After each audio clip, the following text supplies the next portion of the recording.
suis Maloc, ravi de te rencontrer. Ça faisait très longtemps que je rêvais de te rencontrer. Salut Ludo. J'ai jamais eu l'occasion. Comment t'as pensé à Maloc? Alors, d'abord, un écrivain, c'est un laborieux. C'est quelqu'un qui bosse et qui souffre en se faisant.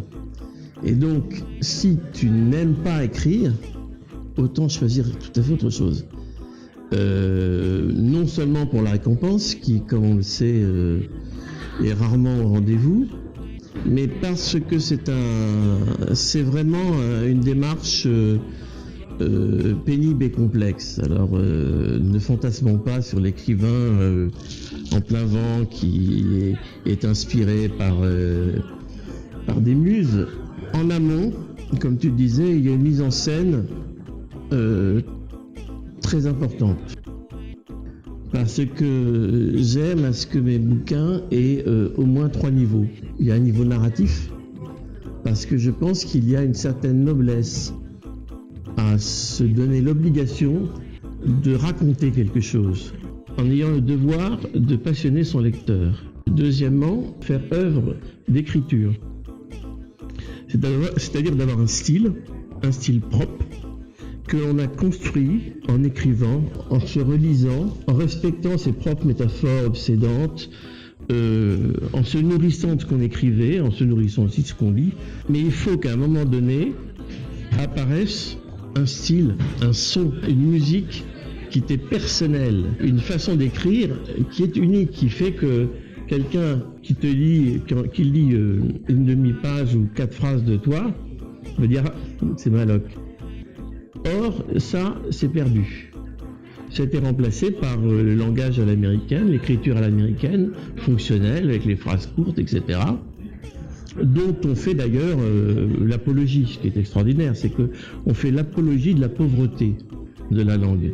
Et il y a une syntaxe aussi, il y a une musique auquel je tiens, c'est-à-dire qu'à un moment donné, je me suis posé la question si je pouvais continuer comme ça, parce que les premiers livres que j'ai écrits, que j'ai pas encore sortis, je ne sais pas si je sortirai un jour, sont extrêmement poétiques, extrêmement musicaux, à un point tel que le style va oblitérer, va ralentir la narration. Et là, c'est là où il faut s'arrêter. Il ne faut pas que le style nuise à la fluidité de la narration. Donc il ne faut pas se faire plaisir quand c'est inutile. Si tu as 3 fulgurances de suite, il faut en sacrifier 2, parce que la narration doit continuer. Donc il faut respecter ta narration et en même temps respecter cette fluidité de l'écriture. Le 3e niveau, c'est un niveau philosophique et mythologique. Je fais passer certaines idées que j'ai sur la société, pas sur la société, c'est encore trop militant, sur l'humanité. C'est toujours lié au rapport entre le bien et le mal, d'une histoire à l'autre. En espérant, enfin c'est prévu, quand j'aurai terminé les 7, j'aurai vraiment, je pense, écrit mes 7 visions de ce qui fait que l'humain est inférieur à l'animal. Et c'est ce que j'ai appelé une comédie inhumaine. Dans le rôle du bien Maloc, mais qui est un vrai bien, c'est-à-dire c'est un bien bourré de nuances, et il assume ses contradictions. Contrairement à tous les cons qu'on a, y compris les gentils, et ceux qui sont méchants, soi-disant. Ce qui m'intéresse, c'est de représenter l'humain dans ce qu'il a de beau, de beau parce qu'il recherche, il fait tout son possible pour être quelqu'un de bien. Maloc, il se bat pour être quelqu'un de bien. Ce qui l'intéresse, c'est les victimes. On est dans une société, on va s'intéresser aux méchants. Mais on s'intéresse aux méchants d'une façon hallucinante. Certaines personnes qui, par exemple, vont faire de l'argent en revendant les peintures faites par les tueurs en série, quand on sait qu'il y a énormément d'argent qui est fait en parfaite collaboration avec les tueurs en série, comment cette société peut prétendre à la vertu? Maloc, lui, ça ne l'intéresse pas.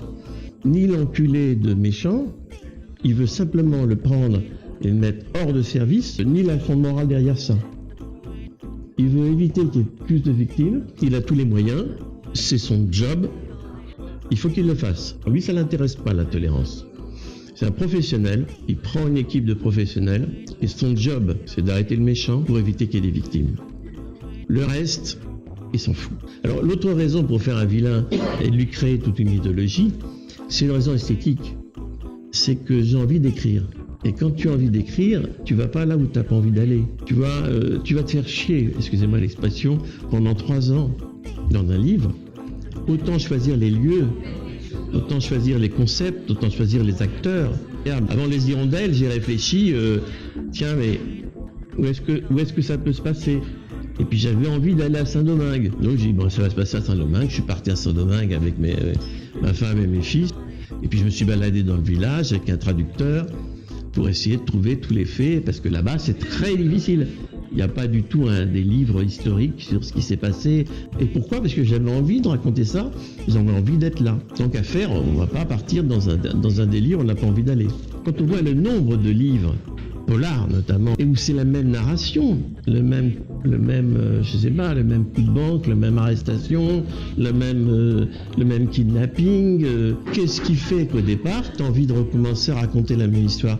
Si j'ai pas une histoire extraordinaire, je ne commence pas. Tu parlais des hirondelles, j'ai commencé par le pitch. J'étais dans une piscine et j'ai eu cette idée d'un type qui se faisait arrêter et qui disait vous venez de tuer le mec, et qui disait je l'ai tué parce qu'il m'avait tué. Le dernier dans Parcimonie, pourquoi j'ai mis l'inondation? L'image, si tu veux, la métaphore de l'eau qui monte correspond à la métaphore de ce personnage qui fait répandre de plus en plus de sang et de violence. Donc très bien, mais je ne l'ai pas fait exprès au début. J'ai mis l'eau simplement parce que j'avais déjà décrit Paris, ce qui est un grand plaisir pour moi, mais qu'en aucun cas je voulais recommencer. Donc il faut absolument qu'il se passe quelque chose. À un moment donné, ça m'est venu. C'est-à-dire Paris complètement sous l'eau, avec les bâtiments qui flottent, Notre-Dame comme un vaisseau, etc. Et je pense important que les gens retrouvent leurs pantoufles dans un bouquin. Donc, mais mes pantoufles, c'est Amédée Maloc, son équipe et le 13. Et comme je donne ça à mon lecteur, je me permets de raconter ce que je veux autour. Je vous donne ça comme élément de retrouvailles. Et maintenant, clac, c'est parti et on y va. Et ça peut partir au Moyen-Âge parce que je me suis quand même... C'est pareil, Pancrace, je me suis dit à un moment donné, j'aimerais bien écrire à l'ancienne. Figure-toi que Pancrace, dans sa première version, toutes les parties qui se passaient au Moyen-Âge étaient écrites en vieux français. Et puis quand je me suis relu plusieurs fois, je me suis dit putain non, là tu vas beaucoup trop loin, la fluidité de lecture, ça fonctionnera pas, les gens vont freiner, et c'était normal, donc j'ai réécrit en mettant des termes, si tu veux, moyenâgeux. Voilà, dès que tu arrives en 1492, paf, avec la peste, etc., tu es immédiatement dans cette écriture. Moi, j'ai vraiment envie de plaire au lecteur, mais j'ai envie de lui plaire sans aucune concession. Et puis derrière, si tu veux, il y a ce qu'on appelle un message, il y a tout ce que j'ai envie de raconter, mais c'est dissimulé derrière la narration. Si j'ai envie de dire ce que je pense de la vie, de la société ou n'importe quoi, mais ce sera codé à travers une narration. Et je pense que cette narration, pour moi, c'est, encore une fois, c'est la noblesse de l'écrivain. Monsieur Maloc, merci beaucoup à toi. Mais je vous en prie. Un grand merci. Mais merci à toi. Un vrai plaisir.